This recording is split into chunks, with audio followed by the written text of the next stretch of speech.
శ్రీనాథ్జీ అంటే నాతుంకా నాథ్ శ్రీనాథ్.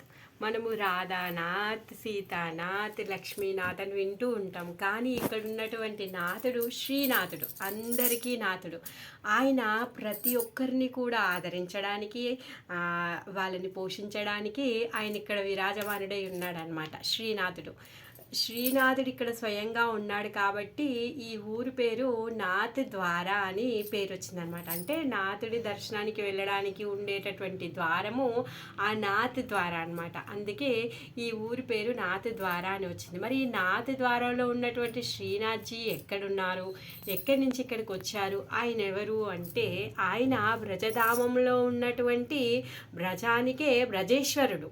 ఆయన పేరు గోపాల్, శ్రీ గోపాల్ ఆయన పేరు. మరి ఆయన అక్కడి నుంచి ఇక్కడికి ఎలా వచ్చారు?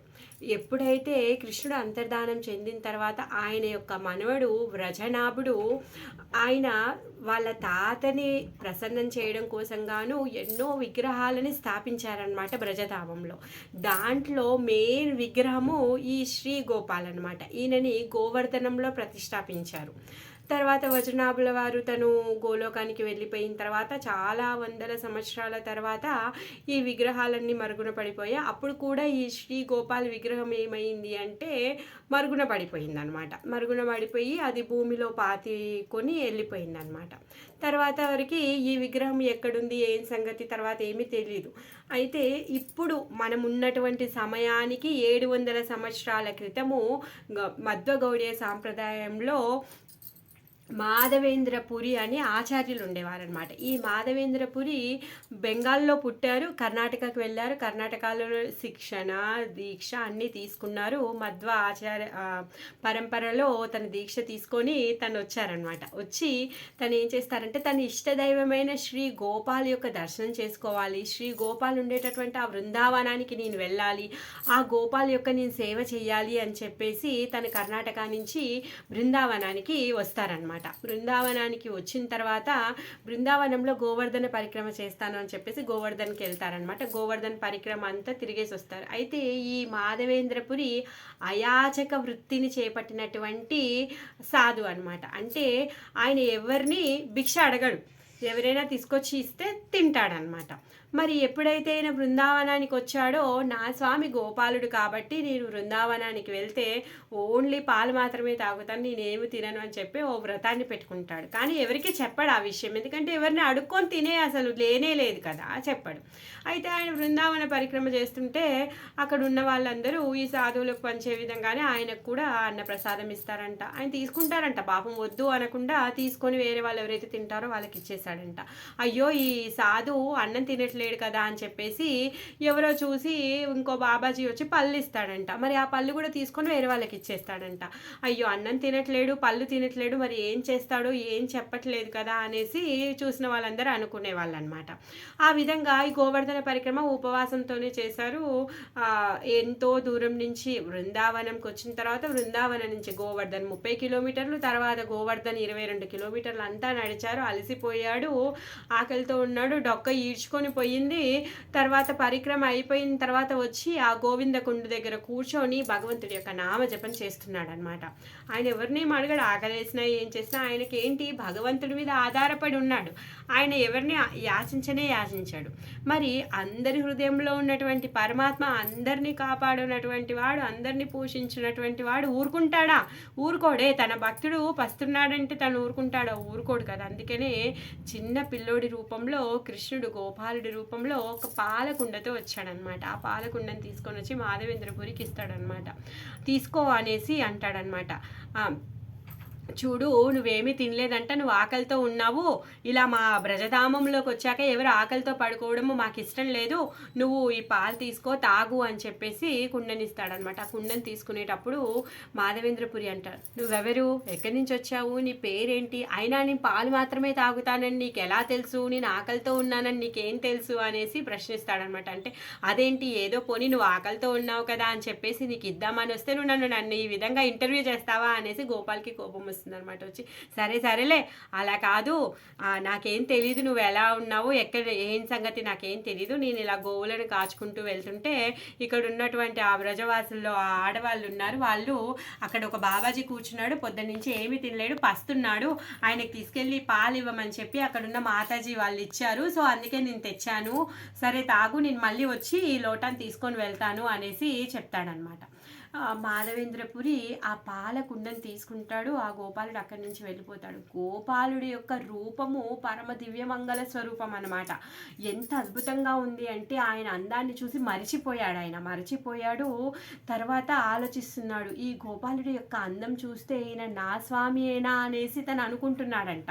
అలా అనుకుంటూ గోపాలుడు ఇచ్చినటువంటి ఆ పాలను తాగేశాడంట. తాగిన తర్వాత అసలు ఈ రుచి అనేది భూలోకంలో లేనే లేదు, ఈ పాలకు ఉన్నటువంటి రుచి పరమ అద్భుతమైంది అని చెప్పేసి ఆ పాలు తాగిన తర్వాత తన అనుభూతి పొందుతున్నాడు అనమాట. ఇంకా ఈ పాలు ఇక్కడివి కావు, ఇవి గోలోకంవే, సాక్షాత్తు వచ్చిన స్వామి నా స్వామియే అనేసి ఫిక్స్ అయిపోయాడు. తర్వాత అనుకుంటాడు, సరే తనే స్వయంగా చెప్పాడు కదా, నేను మళ్ళీ వస్తాను, లోటను తీసుకొని వెళ్తాను అని చెప్పాడు కదా, సరే వేచి ఉంటాను, తర్వాత అప్పుడు నేను గట్టిగా అడుగుతాను అనేసి తను అనుకుంటాడు. మళ్ళీ భగవంతుడి నామజపం చేయడంలో బిజీ అయిపోతాడు.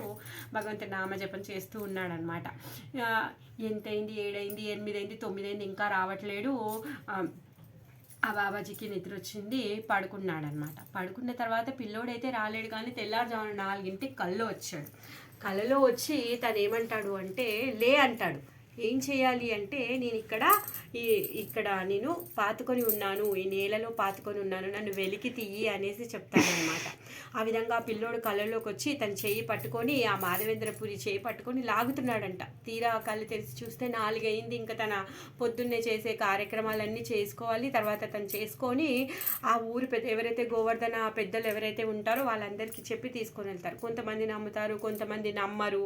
సరే అని చెప్పి ఎవరైతే నమ్ముతారో వాళ్ళందరూ పారలు అవన్నీ తీసుకొని వెళ్తారనమాట. వెళ్ళి ఆ ప్లేస్ చెప్తే ఆ ప్లేస్లో తవ్వి చూస్తే అక్కడ ఒక విగ్రహం ఉంటుందన్నమాట. ఏదైతే ఇప్పుడు మనం నాథ్వారాలో దర్శనం చేసుకోబోతున్నామో ఆ విగ్రహమే ఉంటుందన్నమాట. ఆ విగ్రహాన్ని తీస్తారనమాట. తీసి ఇంకా అప్పుడు గోపాల్ ఏం చెప్తారంటే, ఈ గోవర్ధన పర్వతం మీద ప్రతిష్ఠించమని చెప్తారనమాట. ఆ గోపాల్ని తీసుకెళ్ళి గోవర్ధన్ మీద ప్రతిష్టాపన చేస్తారు.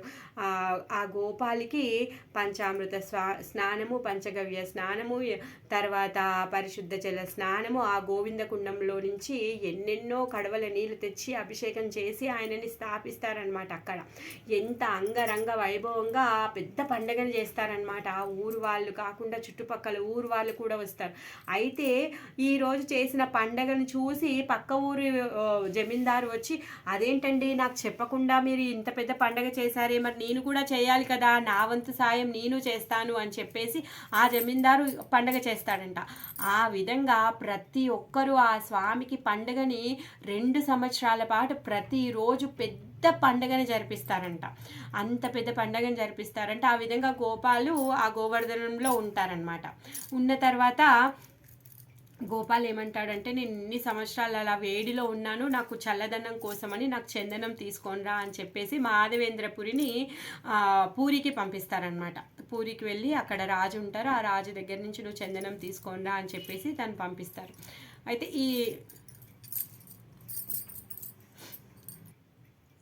అయితే మాధవేంద్రపురిని ఒరిస్సాకి పంపించి చందనం తీసుకొని రమ్మంటాడు అనమాట.